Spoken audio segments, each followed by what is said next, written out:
I think we did this problem in classwork problem somewhere. We got a similar problem. F is both even and odd.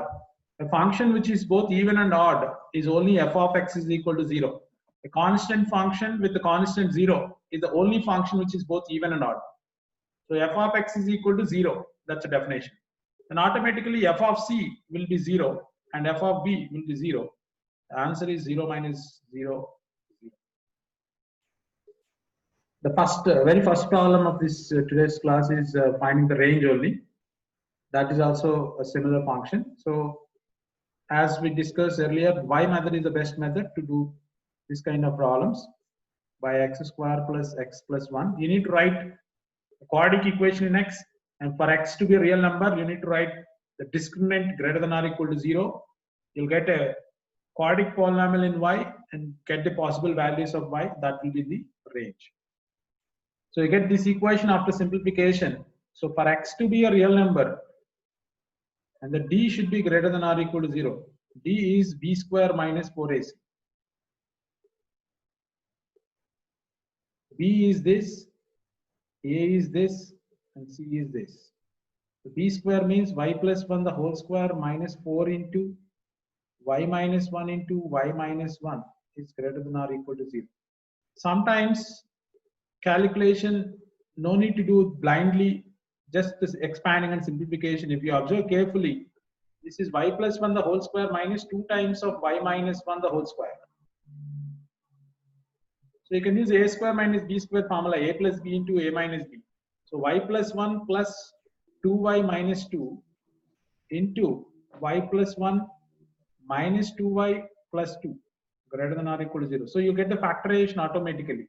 3y minus 1 into minus y plus 3 is greater than or equal to 0. So the Weyvikov method again. So y equal to 3 is 1, 0. Y is equal to 1 by 3 is 1, 0. So 1 by 3 is the lesser 0 and 3 is the greater 0. And because the y square coefficient, you can see that 3y and minus y is negative. You start with the minus here, plus here, minus here. You want the product to be positive. So the y belongs to closed 1 by 3 to 3 is the range. And that is the fourth option.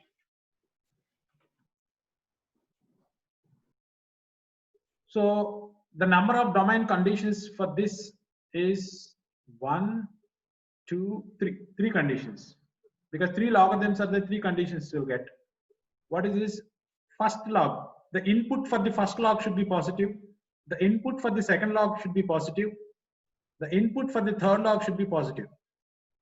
They are the 3 conditions. The first condition, input for the first log, innermost log, x should be greater than 0. Second condition, input for the next this log. What is the input for the second log?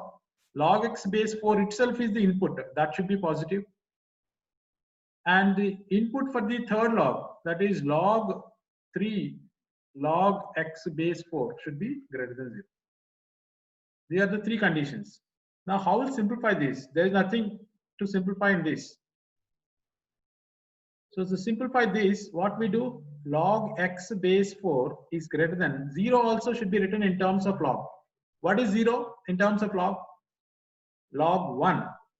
Base you can write any number but not 1, because the definition of log itself has that restriction. Base can be any number other than 1, any positive number other than 1.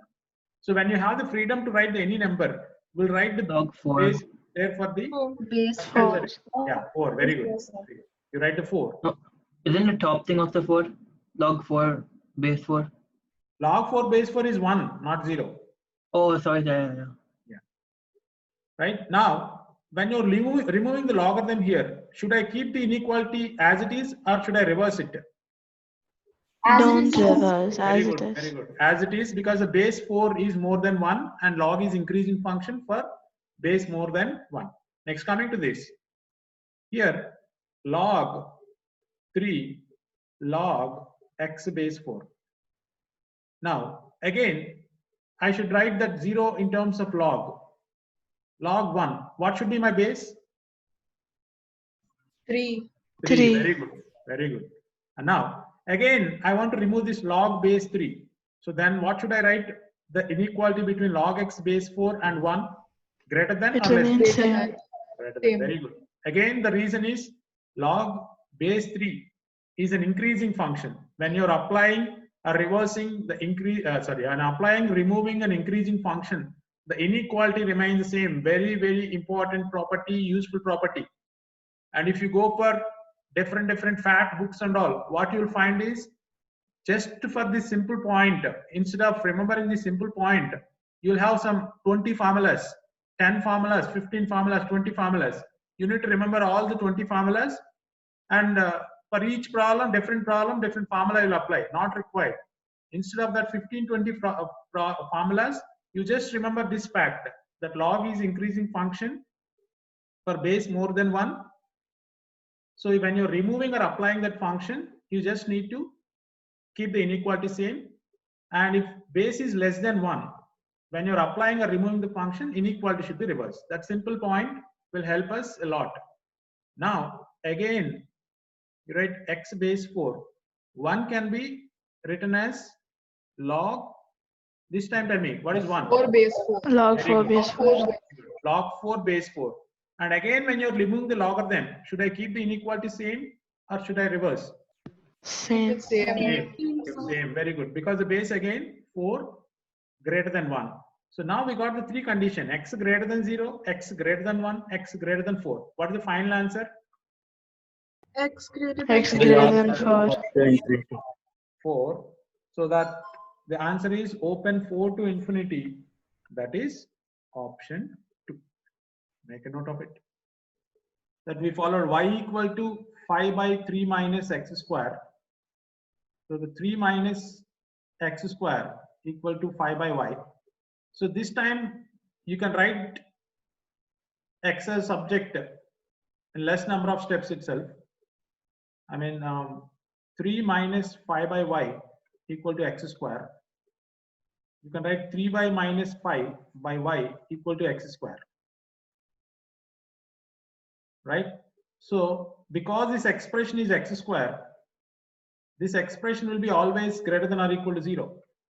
3y minus 5 by y is greater than or equal to 0. So we already discussed this kind of problems in linear inequalities. 3y minus 5 into y is greater than 0, or equal to 0 can be given only to the numerator, not to the denominator. 3y minus 5 equal to 0. Again, the wavy curve method, 0 and 5 by 3. And the y square coefficient is positive, plus minus plus. You want the product to be positive. The y belongs to minus infinity to 0, union 5 by 3 to infinity. But y equal to 5 by 3 is also should be included. So the y belongs to minus infinity to 0, union 5 by 3 to infinity. So option 1. The simple problem for us, under root expression in the denominator, x square minus 3x plus 2 should be greater than 0. X minus 1 into x minus 2 should be greater than 0. Number line 1 and 2, plus minus plus. X belongs to minus infinity to 1, union 2 to infinity. And that's option 2.